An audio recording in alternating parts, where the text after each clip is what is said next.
जय श्री राम मित्रों, आपका स्वागत है आपके YouTube चैनल सनातन भक्ति सागर पर। पिछले भाग में यानी भाग 21 में हम लोग देख चुके थे कि किस तरह से रावण की पत्नी बार बार समझाती है रावण को कि आप राम से बैर मत करिए, लेकिन फिर भी वो बात को नहीं समझता है और बात को टाल देता है और सभा की ओर चल देता है। अब देखिए अगला चौपाई में क्या होता है। बैठे वो सभा खबरिया सिपाही, सिंधु पार सेना सब आई। बूझे सी सचिव उचित मत कहू, ते सब हंसे मस्त करी रहूं। जो ही सभा में रावण पहुंचता है उसे खबर मिलती है कि शत्रु की सेना समुद्र के इस पार आ चुकी है। उसने मंत्रियों से उचित सलाह पूछा। अब मंत्री लोग कहते हैं कि मंत्री लोग हंसने लगते हैं, बोलते हैं कि अरे बस करिए, इसमें सलाह की कौन सी बात है। मंत्री लोग इसको बहुत हल्के में ले रहे हैं।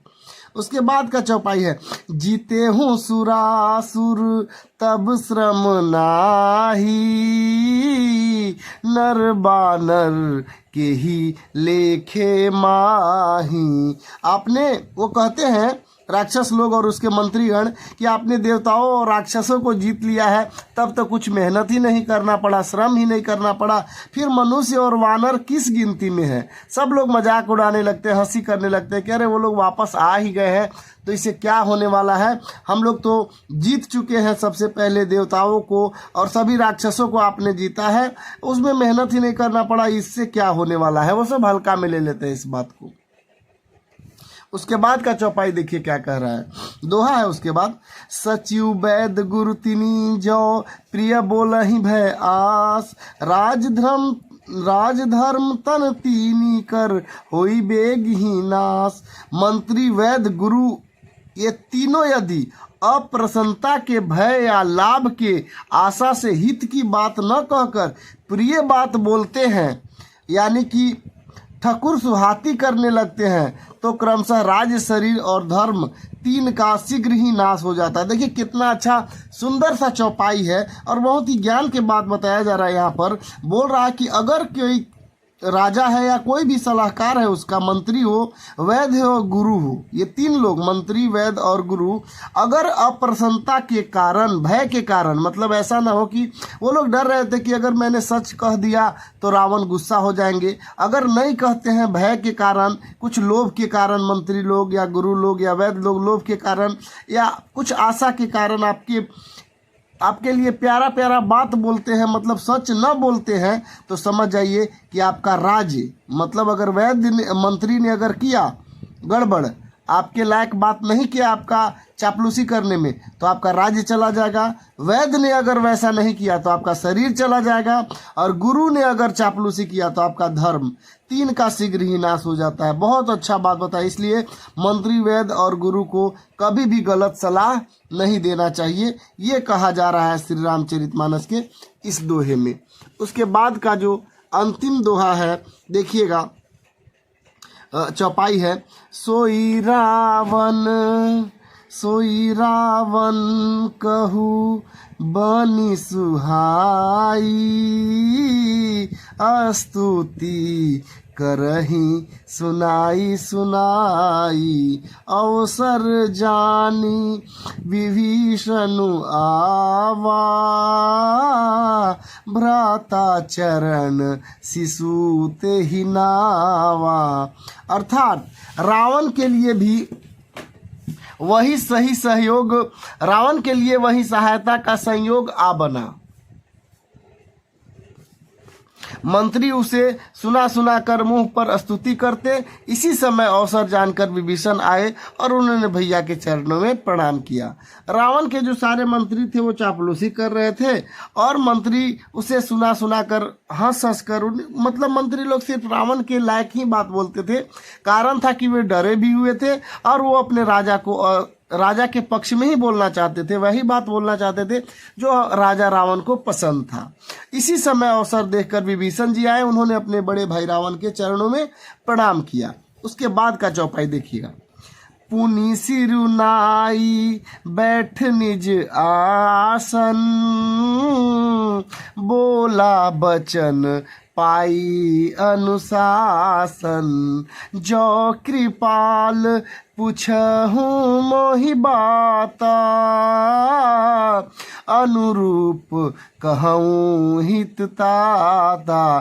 फिर वे सिर नवाकर आसन पर बैठ जाते हैं और आज्ञा पाकर वचन बोलते हैं कि हे कृपालु, जब आपने मुझसे राय की बात पूछी ही है तो हे तात, मैं बुद्धि के अनुसार आपकी हित की बात कहता हूँ। वो बोलता है कि ठीक है। जब आपने सभा में वो भी आ जाता है, रावण का जो भाई है विभीषण, अब पूछता है कि अगर आप अच्छा बात पूछ ही रहे हैं तो मैं सचमुच वही अपने बुद्धि और विवेक मेरे पास जितना है मैं उचित सलाह ही दूंगा। वो बोलता है, उसके बाद बोलता है, अगला चौपाई है, जो आपन चाहे कल्याणा, सुजसु सुमति शुभ गति सुख नाना, सो पर नारी लीलार गोसाई, तजऊ चौथी के चंद किनाई।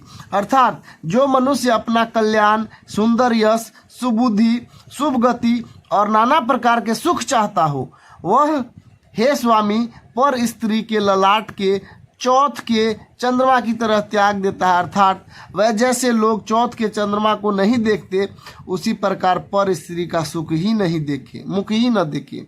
रावण का भाई जो विभीषण है वो बताने लगते हैं कि मनुष्य को अपना कल्याण, सुंदर यश, सुबुद्धि, शुभ गति और नाना प्रकार के अगर सुख चाहिए तो हे स्वामी आप सीता के तरफ नज़र मत उठाइए। वो यही कहते हैं कि दूसरों की बीवी पर नहीं देखना चाहिए। बड़ा हिम्मत से विभीषण जी बोल रहे हैं, हालांकि वो जान रहे हैं कि ये बात रावण को शायद अच्छा ना लगे।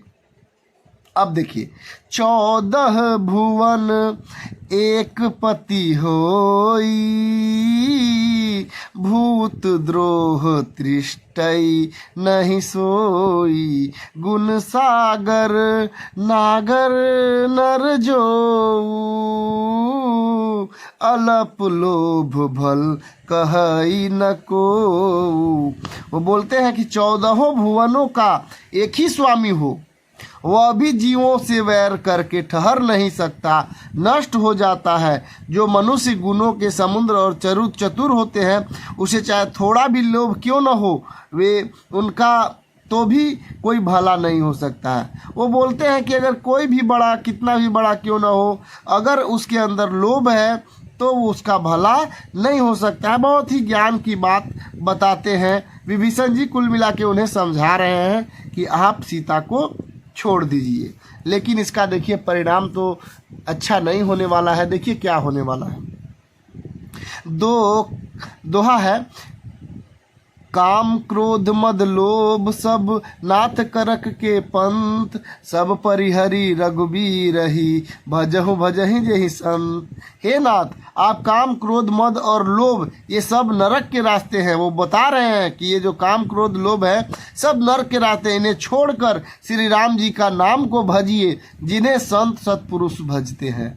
अब देखिए रावण को बहुत बुरा लगने वाला है, क्योंकि वो बोल रहे हैं कि आप राम जी का भजन करिए, राम जी का नाम लीजिए, लोभ क्रोध ये सब काम को आप त्याग दीजिए, सीता का मोह भी आप त्याग दीजिए, सीता को अपनाने का प्रयास मत करिए। तो देखिए क्या परिणाम होने वाला है।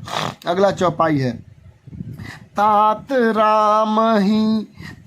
राम नहीं नर भूपाला, भुवनेश्वर कालहू कर काला, ब्रह्म अनामय अज भगवंता, व्यापक अजित अनादि अनंता।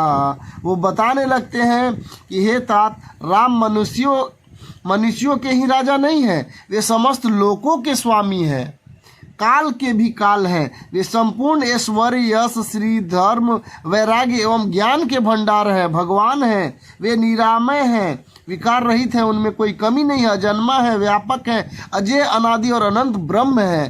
अब देखिए रावण को बहुत बुरा लगने वाला है, क्योंकि वो बोल रहे हैं कि हे प्रभु, यानी कि वो रावण को बोलते हैं कि हे भैया, ये राम जी जो हैं वो बहुत महान है, तीनों लोकों के स्वामी हैं, ज्ञान के भंडार हैं, और उनका कोई अजन्मा है, उनका ना आदि है ना कोई अंत है, वो अनंत ब्रह्मा है, तो ब्रह्म है। ये सब बताते हैं और रावण को पूरा समझाने का प्रयास कर रहे हैं विभीषण जी।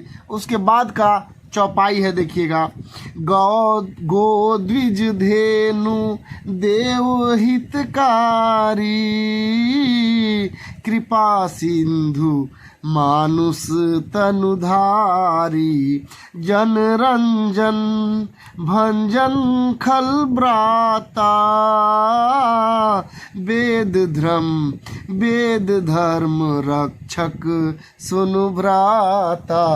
अर्थात विभीषण जी उनको समझाने के क्रम में बोल रहे हैं कि आप उन कृपा के समुद्र भगवान पृथ्वी ब्राह्मण गो देवताओं हित करने के लिए ही वे शरीर धारण किए हुए हैं। हे भाई सुनिए, सेवकों को आनंद देने वाले, दुष्टों के समूह का नाश करने वाले और वेद तथा धर्म की रक्षा करने वाले। वो बोल रहे हैं कि उन्होंने गौ और सभी का कल्याण, देवताओं का, मनुष्य का, सभी का कल्याण करने के लिए उन्होंने मनुष्य रूप का धारण किया है। आप उनसे बैर न करिए, वे धर्म की रक्षा करने के लिए मनुष्य का शरीर धारण करके आए हैं, लेकिन वो है ब्रह्मा विष्णु महेश, सब कुछ वही है, मतलब वो साक्षात ईश्वर है। ऐसा कहने का प्रयास किया जा रहा है यहाँ विभीषण जी के द्वारा। बड़ा ही हिम्मत वाला बात कर रहे हैं विभीषण जी, क्योंकि राजा के सामने, राजा के अनुकूल बात सभी लोग करते हैं, लेकिन ये एकमात्र ऐसे हैं उस सभा में जो उसके प्रतिकूल बात कर रहे हैं। देखिए आगे क्या होने वाला है, मिलते हैं अगले चौपाई में। बहुत बहुत धन्यवाद आपका। जय श्री राम।